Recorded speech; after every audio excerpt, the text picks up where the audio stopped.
Welcome back. I'm Uday Pratap Singh. You're joining us on NewsX. Let's begin with our big focus this hour. India's new Army Chief, General Dheeraj Seth, has unveiled a bold blueprint for transforming the Indian Army into a future-ready fighting force. Unveiled on his first day in office, the 5-point Vijay Vision stands for vigilance, innovation, jointness, Atmanirbharta and Yodha first, placing technology, indigenous capability and the soldier at the heart of military reforms. The roadmap comes alongside the activation of integrated battle groups and fire support groups, the Army's biggest structural overhaul in decades, designed to enable faster, more lethal combat operations. From strengthening border readiness to enhancing coordination with the Navy and Air Force, the Vijay Doctrine aligns closely with the government's vision of building a technologically advanced, self-reliant military as per its Viksit Bharat 2047 mission.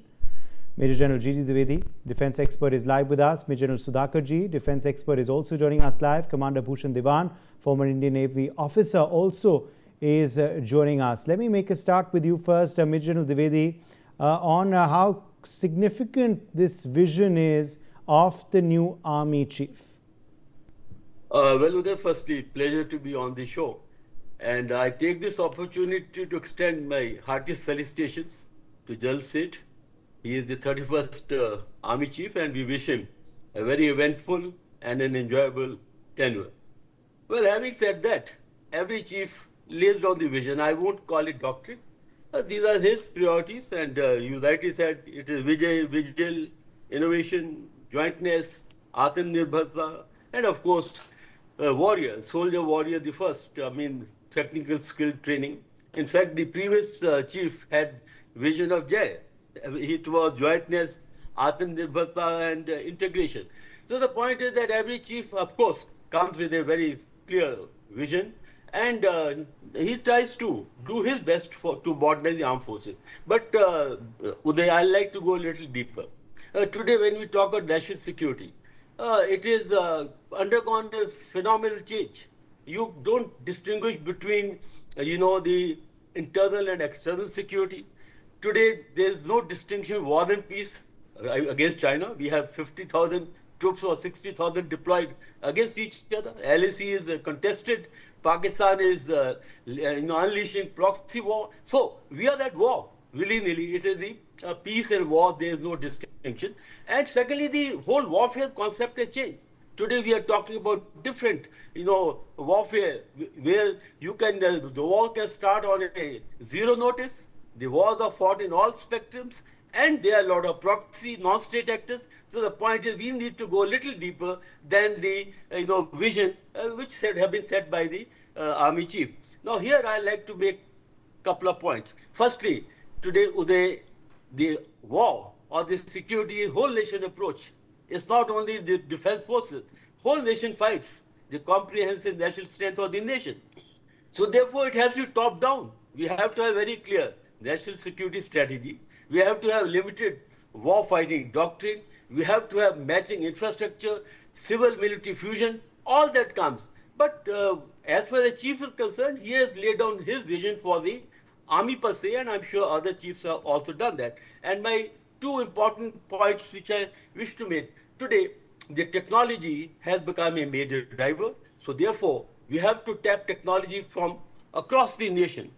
And the second point is your supply chains, logistics. I commanded my battalion in Siachen, I know what the logistics mean. So therefore, I think we need to integrate the complete defense security under the national umbrella. Every chief of force does that, but we have to go from top down. And here, one last point about a Chinese way. Well, Chinese started with their defense white paper. The last one came in 2025. They have very clearly defined the limited war doctrine. They went for the theater commands, then they went for the corps, and then of course the what we call our IBGs, heavy brigades. So my end point is, well, Chief has very clearly laid down his vision for the army, but we need to integrate all the three services, take the security as a national challenge, as a whole nation approach. Uday. Let me take that to you, Major General Sudhakarji, on this Vijay Doctrine. How different is this Vijay Doctrine going to be under the tenure of General Seth? And, what do you make of what Vijay stands for as well and what it will for the forces? Yeah, Uday, good evening. Thank you for inviting me for your show, and my warm greetings to very distinguished and esteemed co-panelists. Well, we need to understand that the present Chief of the Army Staff. Before I go ahead, let me compliment him and wish him all the very best.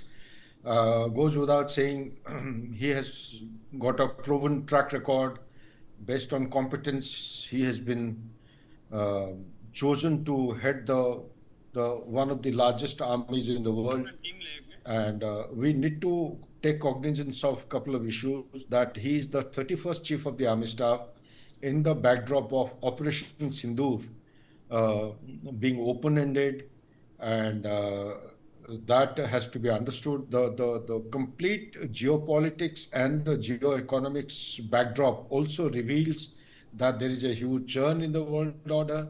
There are conflicts all over, and amongst the conflicts, the major ones are going beyond the expected timeline. So one in the Central Europe is well past 4 years. It has crossed the time period of the World War One and two. Oh, sorry, one only. And as far as the Middle East is concerned, it's an ongoing. God only knows, and I hope and pray it doesn't become an eternal one. So, having said that, the issue remains that we need to look at our neighborhood, your extended neighborhood, what is happening all around, and the threat manifestation could be anything. Earlier, we could talk only about the conventional threat. These days, the threat could be in any form. Therefore, there is a new terminology which is rife in the environment called as hybrid warfare or irregular warfare. And we know how the epicenter of terrorism have shifted to Bangladesh, or it is in the process of shifting despite the democracy having been restored.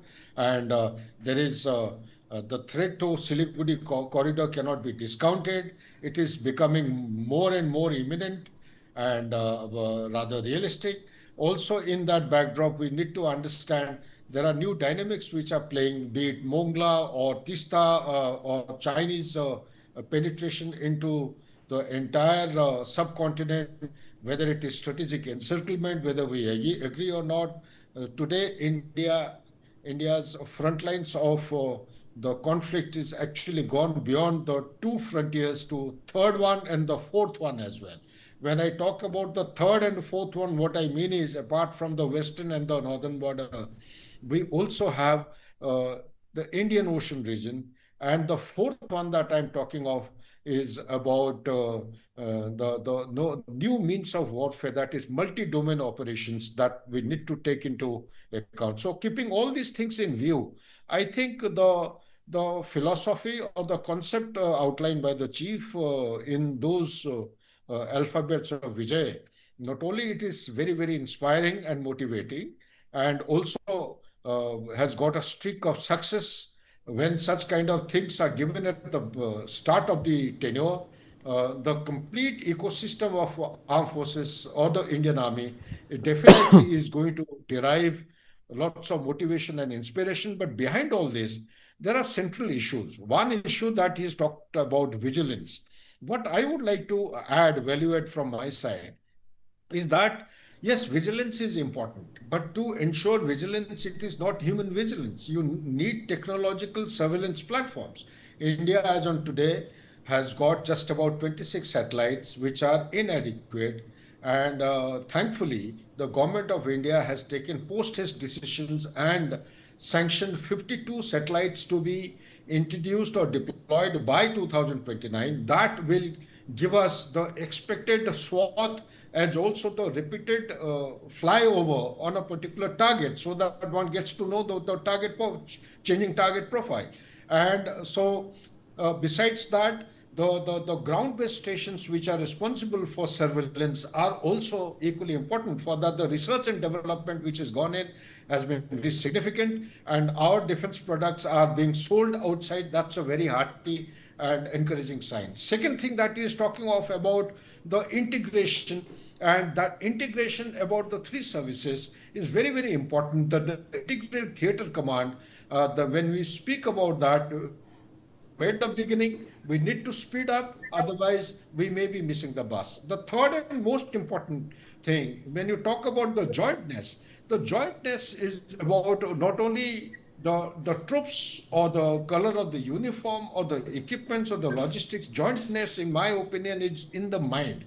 It's a cultural kind of a revolution and turnaround. So many major steps have been taken right since the independence of the country. But how do you bring the minds together amongst three services, and plus there are new services which are coming up, is something which is very challenging. I think he has identified the right theme in his this particular acronym. And when you talk about the Right. Atmanirbharta is not all about producing A, B, C, D weapons, and more than producing the validation, their deployment and the efficiency with which they can be used.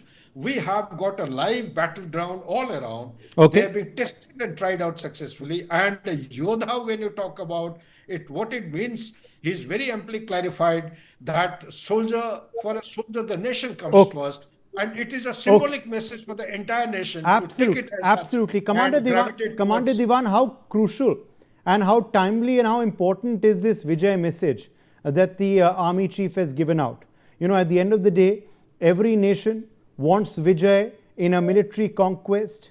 Every army, every security force in our country, be it of course the army, the air force, the navy, wants Vijay in anything that it does. That is why this tenet of Vijay, this doctrine of Vijay, this message of Vijay by the army chief, what do you read into it, Commander Deva?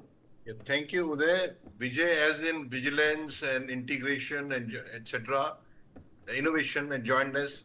This has been well described, and I think we want Vijay every time. In any case, I feel this comes from PM's JI, that is jointness, Atmanirbhar, and innovation.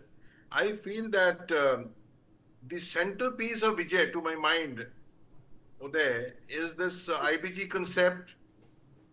Rather than 2001 approach of General Sundarji, where we had a cold start, we had a massive mobilization taking place, like a sledgehammer trying to attack Pakistan, and within 2-3 weeks of mobilization from Mathura, Bhopal, and so on, we find 3 lakh Pakistani troops were already there on the border, and international forces started howling. Also, we had to withdraw. Nothing much could be achieved. A lot of money was spent also. Thereafter, cold start doctrine. Now thereafter this cold strike doctrine now, which is cold strike is basically without any warm up, you strike like a sharp, quick knife, and this is like basically with a network centric warfare force, NCWF. Of course, against that, Pakistan has used, they're going to use these tactical nukes, TNWs, like Nasr missile and so on. But the point is, this jointness is the crux of the matter. From my experience of 1971 war, let me tell you, because then General Manik Shah was a very flamboyant personality, well known by everybody. And you call up somebody and things move fast. And again, like NDA, National Defense Academy, from where I come, 40th NDA, Army, Navy, Air Force, you have long-term relationships. So on the battlefield, on the war field, you can collaborate. But we want to build it into a system. Now, this kind of Army, Navy, Air Force building is one part, theatre command. At the IBG, Integrated Battle Group, there you have armored also, artillery also, mechanized infantry also, engineer also, medical also, everything combined. And just sharps. So this focus, sharp, swift hit on the enemy and back before it reaches nuclear threshold. And that is the cold start doctrine. Or Sindhu was like that actually, precisely, demonstration. And cold strike is one step forward. So when you do this kind of thing, cold start, you have the tactical TNWs by Pakistan, Nasr missile, and so on. So to take care of that, we have highly network-centric warfare. So this is the crux of the matter. The drones thrown in, the Rudra brigades, the Bhairo battalions, commandos, the Ashni platoons. So this integration and technology, these two things. How much of it comes from indigenously, that is one part. But this is the crux of the matter. We may have to buy it, we have to develop it, design it, that's fine. But this is the crux of the matter, sharp punch. So before the enemy can move, an animal is approaching you, before he opens his jaw, you have hit him on the jaw, you have broken his jaw. So this is what integration is, this is what IBG is. And now 1st July, this Mountain Corps, 1st July, this IBG is being implemented. You know, 2019 in Yol, Pathankot area, Himachal area, this was tried out. This concept IBG was tried out. Now today, 1st July in 2026, we are implementing it. So this is the start of theatre command story, integration. The crux of the matter. So no, instead of depending upon flamboyant top leader like Manik Shah, it's question of everybody. Not talking about, let us say, Malacca IBG. What do Malacca IBG do? I know on board warships, if you have to have an amphibious attack, you mount army units. But no, in the Malacca IBG, you may have a dedicated train. They're living on the ship. They train the ship. They're amphibious forces. So let's say there is a requirement with the Barrow Battalion. You have to hit at, let's say, Malacca itself, and you can see with the Ashni platoon 500 kilometers beforehand, the CBG, carrier battle group of China approaching. You take action quickly without moving up the chain. It's like, in any war or battle, Yes. you talk about ODA, observe, orient, decide and act. So this cycle should be stopped. And see first, hit first, and hit and kill first. This has got to be done. So rather than a hedge hammer, laser scalpel, you kill the enemy with a laser scalpel. That is the whole approach. And this integration and technology is the crux of the matter. And Vijay epitomizes that. Yeah, and of course, at the end of the day, there's always been, a Yodha first approach, of course, of our forces. But Air Commodore Medirata, this jointness, this statement, jointness in Vijay, the J standing for jointness again, do you believe is also talking about integration of the theatre command, a better coordination and synergy between the forces that is being spoken of late of our military brass, and also Atmanirbharta and innovation? Do you believe this also is the need of the hour? To be innovative, to adapt to the changing warfare, drones and whatnot, and also Atmanirbhar approach, something that our Prime Minister speaks about as well. Hello there, and the fellow panelists. Good evening to you all. Yeah, I'll just try and put it in 2-3 different points very quickly. I also heard what the Chief of Army Staff said. And if you read between the lines, it's very clear. Jointness, of course, is the call of the time right now. What he's probably trying to emphasize also is that in the future times, the wars are not going to be the same. And we are going to have to be prepared for different types of wars, which are going to be unconventional and not the conventional ones, which have always been there. And we have seen a sample of that during Operation Sindoor also. But as I see, the gray area is increasing by the day. You're going to have more of cyber wars, more of terrorism as such is a part of the war these days. And we're going to have to deal with the electronics and those kind of things. And even the drones, even in the peacetime, if you notice, that has also become a kind of warfare which is in the gray area and which goes across the border all the time. Now, as far as the Atmanirbharta is concerned, we are on the way. We are trying to develop ourselves very quickly, and we have started late, as you are aware, but we are reaching there. But there are implications of having started a little late, and we are still not right there, and all our technologies are exactly not of those Western standards, as we would call it, and we are still in the process of developing. Like in the case of engines for the aircraft, you are all aware, we have still not been able to reach that threshold where I can put it on a manned aircraft. And America has, despite all the promises, refused to give us those engines. That's why our LCA as well as AMCA projects, both are getting delayed and still getting delayed. So we know it, and we know how to go about it and how to become Atmanirbhar, and we're going to have to do it ourselves. Also, the second aspect is not just the LAC and LOC, we are going to have many more factors which are going to come in very soon into our lives or the life of the nation, and we're going to have to deal with all of those, as has been brought out briefly about by the other panelists, and we're going to have to cater for that. For catering for that, we simply cannot rely on the imports. Firstly, we can't afford those kind of imports, the quantities. So we will have to rely only on our Atmanirbhar nation, Atmanirbhar projects and Atmanirbhar products. And we will have to consider the quantity also as one quality, and we'll have to manage with those things and continue developing and improving upon ourselves. But we will have to utilize a lot of that and in good quantity, because that is how the things are going to be when the wars are not conventional and it's simply going to change, and it's not really a touch war. We are not going to be doing that anymore as it seems, and those changes we are going to incorporate into our jointness as well as the Atmanirbharta. We will have to cater for it from here on, and that's what probably the Chief of Army Staff has been trying to say in a very clear term. Yeah. Okay. Let me quickly, in fact, go back to you, Major General Dwivedi, on the V as well, because vigilant is what General Seth has said, and it is a time to be vigilant and increase vigilance because the threat is everywhere. The threat is coming from unexpected quarters. It is no longer just the LOC which is hot. Our borders have new threats which we need to be vigilant for. So how important is the vigilance aspect as well, Major General Dwivedi, and is it also very topical given what we see around us today? Absolutely, Uday, because we talk about situational awareness. Means until you are not aware of what's going on, then you will not be able to prepare for the right contingencies or the right plans. Vigilance, basically, let me reduce it to the operational context. It means that today, Uday, our borders are contested. Today, our LAC has been militarized. And moment there is a even slight amount of, what I would say, leniency, the opponent side will step in.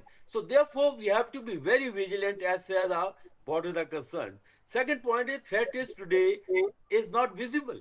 A threat in the hybrid war or in the low intensity conflict, it can manifest anywhere. So therefore, we have to keep tracking through the air surveillance, ground surveillance, our troops out there. So I think the vigilance is very important on two aspects. Firstly, you are studying the situation right from the strategic to the tactical level. At the same time, you are prepared both at the strategic and tactical level. Along with that, Uday, 2 points. See, innovation is also very important because we are not getting technology. Today, Rafale deal is stuck because of the source code. So therefore, we have to innovate because no one is going to give us technology on the platter. And at the same time, jointness is a culture. It's a mindset. Of course, it's a culture. We have to, imbibe the culture of jointness because today there's no option. And Atmanirbharta, I think, is the key because until you are self-dependent on your security issues, you are vulnerable. And vulnerability means that this can be exploited. And of course, last point is man-machine matrix. When you talk about Yoda or warrior, it means that the person ultimately is the one who will deliver. And when you talk about man-machine, it's the man always who will override the machines. And that's what I believe has tried to... Okay, 30 seconds, Major General Sudhakarji, I'm out of time. 30 seconds, closing comment.